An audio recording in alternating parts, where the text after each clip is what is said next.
I'm embarrassed, I'm ashamed, I'm hurt. But I know I'll make it through.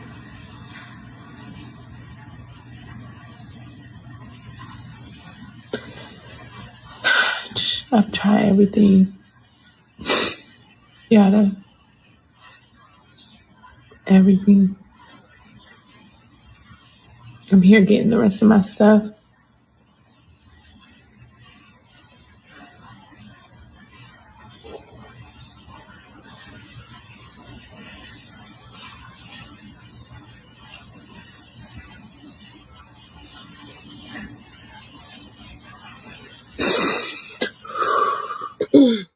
I'm embarrassed, I'm ashamed. So Yada, one of the black relationship male coach that a lot of y'all like to listen to. I hope not my cousins. His wife is coming out saying he abused her. She says she's embarrassed and she's hurt, but there's nothing to be embarrassed about. She says she tried everything. And ladies, this is what I keep telling y'all. Y'all cannot fix these men. An abuser is an abuser. My camera's off today, y'all. Please forgive me. Abusers abuse. Liars lie. Cheaters cheat. Unalivers unalived.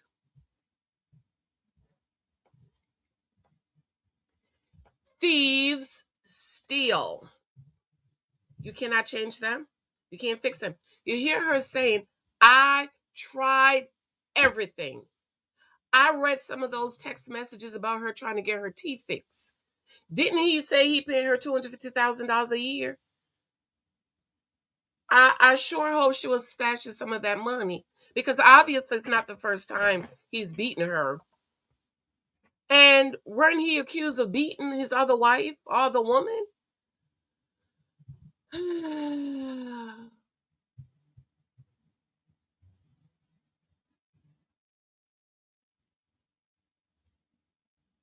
This is sad. This is really sad. Such a beautiful girl. Beautiful girl. Where's your mama? Call your mama and your daddy to come And get if you you in were the to bed. never speak to Yada again, ever again, what would you tell him? What would be your last message? That part's gonna make me cry. But I tried everything, and in my heart, I love you. You will always be my best friend. But I have to choose myself, and I have to protect our babies. And I would much rather them have both parents alive than to one be in a hospital with something terminal or one of us not to be here. So I'm praying for you, though. That's what I would say. And she says she still loves him. Granted, I don't understand the abuse. I've never been abused. I would never stay with a man that abused me. So I don't understand why you still love him, girl. He beat your ass and broke your teeth in 8 weeks postpartum. I don't know if she had a C-section or not. Oh, I still love him. Okay, let's read these text messages. Just FYI, I have to find a way to get my mouth fixed. Where's the $250,000 he's paying you a year, dearie? That night you hit me, broke off the rest of my tooth, and I've been having severe pain since. If it's infected, it will cause my breast milk to become infected. Nurses, I don't know. I don't know about that part. Well, I guess so, right? Because I don't know. Let me not touch that. He says allegedly go to Dr. Dave. That's the best bet at the best price. You was supposed to be there with me. You was supposed to always be my safe place. I hate that you did this to our family. Have a good day, Yada. I told you I didn't even like that girl who all allows someone to just drink and then it got cut off. Mm, mm. Let's read her statement, beloved. Divine Queen Yada, a new chapter. After nearly 8 years, I have made the difficult decision to end my relationship with the father of my children. Huh? Y'all not married? Wait, I'm just going to read it. I'm not going to make any commentary because this is a DV. This is an alleged DV situation. So let me just read without commentary, okay? And y'all could talk to me in the comments. I don't follow them. You can look at the man and tell he's an abuser. All this yada divine bull crap, y'all be yada queen king this. I don't believe in it, okay? Anyways, talk to me in the comments, cousin. Talk to me. After nearly 8 years, I have made the difficult decision to end my relationship with the father of my children and step into a new chapter of my life. For 8 years, I believed love meant fighting for my family. I gave my all to our home, our children, our businesses, and even protecting his reputation. I kept believing that if we could make it through one more difficult season, peace would meet us on the other side.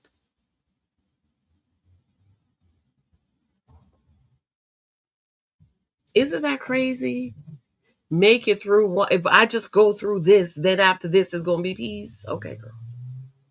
But at 8 weeks postpartum, looking at a bruise on my face, I had to stop calling it a difficult season and tell myself the truth. It was domestic violence.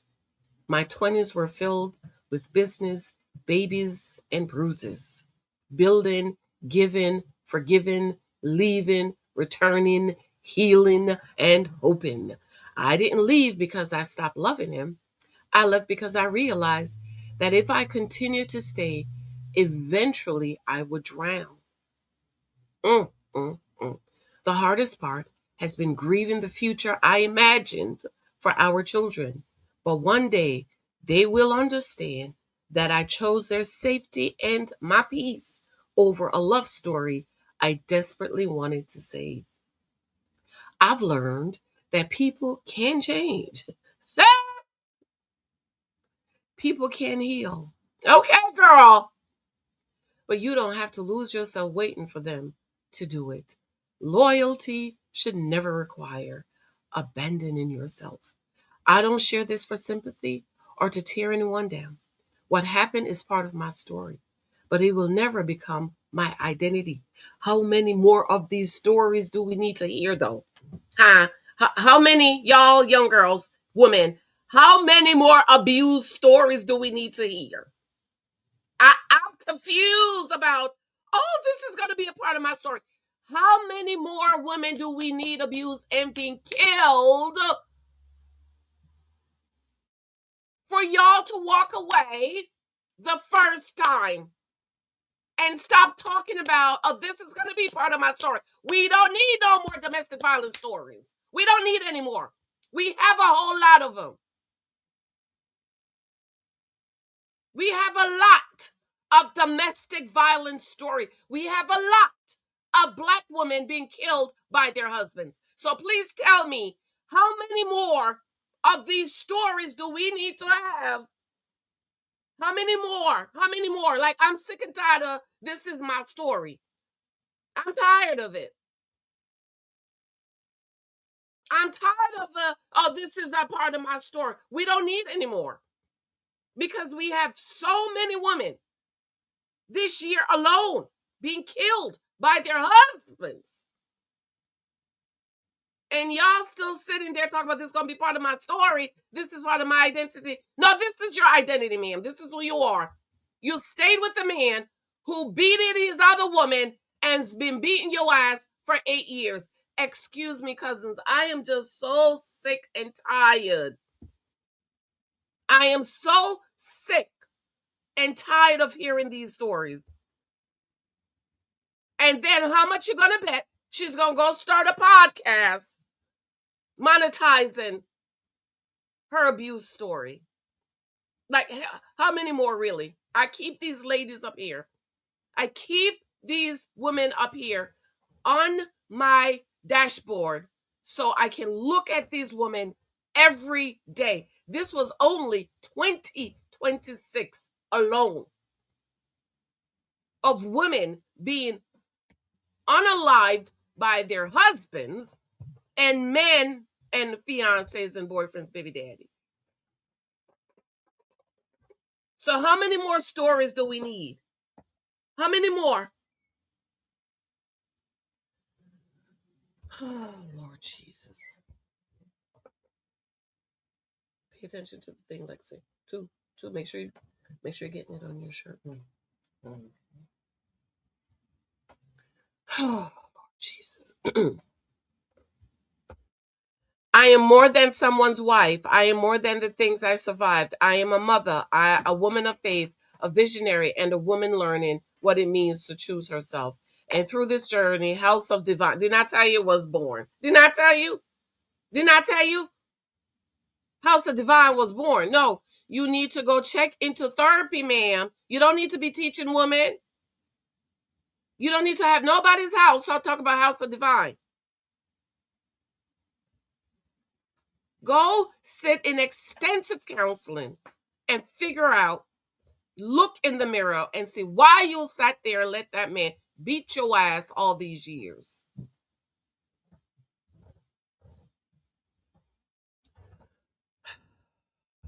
I am turning my pain into purpose and my purpose into power for every woman who may one day need the courage, information, and resources I once searched for. It's already out there. We have tons of stories and tons of women being abused story. We don't need any more. During this difficult time, just know that I will be moving along. I ask everyone to respect how I tell my story when I want to hear it. I don't want to hear any more domestic violence story. I don't want to hear it. There are parts of this journey that I am still processing, healing from, and learning how to put into words. For now, I am taking it literally day by day. I am allowing myself the grace to simply take each day as it comes, trusting God with every step ahead of me. This isn't the end of my story. It needs to be. It's simply the beginning of a chapter I never expected to write. I choose safety. I choose peace. I choose my children. I choose purpose. And finally, I choose me. I want to hear it. This will probably be the only video I do on this. I'm so sick of these stories. If I hope he get arrested, I will do that video. He needs to be arrested. He needs to be arrested.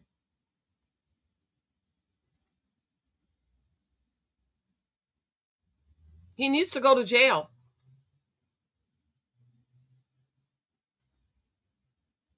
You can't look at this little troll and tell he beats women. Look at him.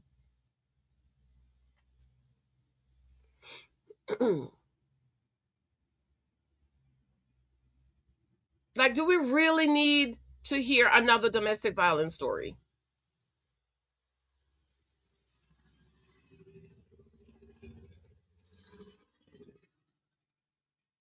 "30 years this man was beating her ass, and she stayed with him, trying to fix him, and probably was telling the church woman to stay with their husbands.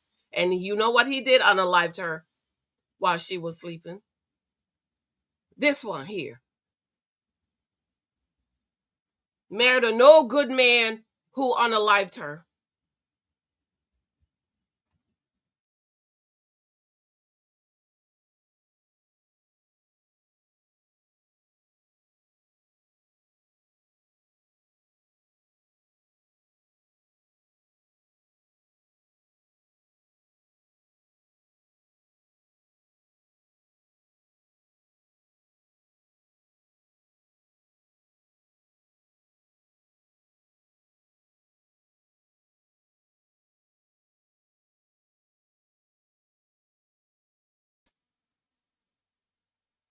This demon took his wife and his kids, his took himself and his wife, took the mother of the children. You know what I want to hear? I want to hear stories of the first time. The first time he showed signs that he's aggressive and violent towards me, I left. Those are the stories I want to hear. I don't want to hear no more stories about you stay with the man for 65 years, he beat your ass, and then you're going to leave and start some house of divine. No, I want to hear no more. I want to hear it. I'm so sick of those.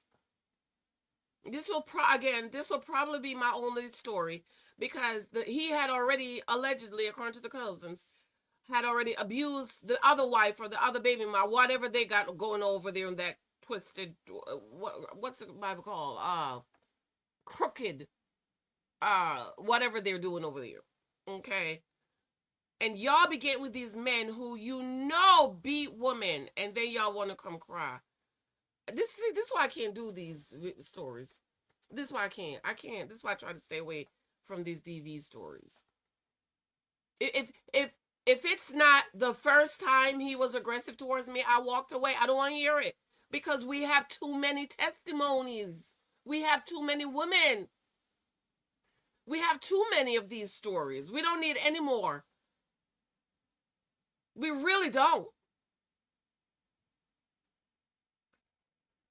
Black community's most illustrious and performative scammers has just been exposed. It was only a matter of time. I knew it. And I've stated in previous videos that guys like this with no credentials, no qualifications, no education are not to be trusted. But black women will blindly follow anyone who tells them that there's nothing wrong with them and that the man must meet their standards, expectations, and requirements. A man can lay in your bed, touch your body, and watch you struggle. He hates you. If that man can make you cry from something he did wrong and hurt your feelings and not change his own behavior, he hates. Whole time he was talking about himself, because what else would he have to go off other than his own life experiences with women? My brother, you are not a real man if you can't pay your queen $250K a month to cover her medical expenses for the damage that you've inflicted on her during your domestic violence disputes. So you have to be able to mitigate and alleviate her pain mentally, physically, spiritually, emotionally, financially. You give her $150K so that she stays submissive and quiet in the background, smiling like you're the best thing that ever happened to a woman. You must be able to buy her submission for you knocking her teeth out and blacken her eyes. But if you can't do that, then you don't deserve her. And y'all will just eat up any bullshit and throw y'all money at any black creator who is mildly eloquent, shows that he has money with a mansion or car in the background or jewelry around his neck, and simps for and caters to black women's emotions. This is why the black community is the easiest community to scam. And understand this represents a microcosm for the type of men that black women will fall for, simply because they say things that seduce their ears and leave them vulnerable, let their guard down, leave them open, all while truly being heinous, narcissistic, and Machiavellian. Meanwhile, guys like me who are especially trained, educated, and have helped hundreds of actual couples and relationships and marriages improve get told I hate my mom for simply speaking facts.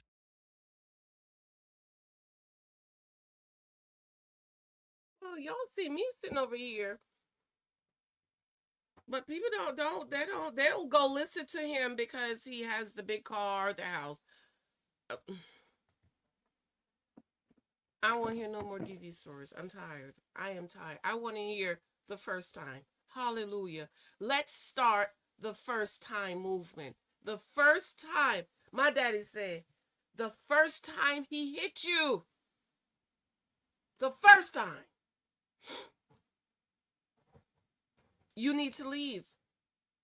He said, because the next time he hit you, he might unalive you.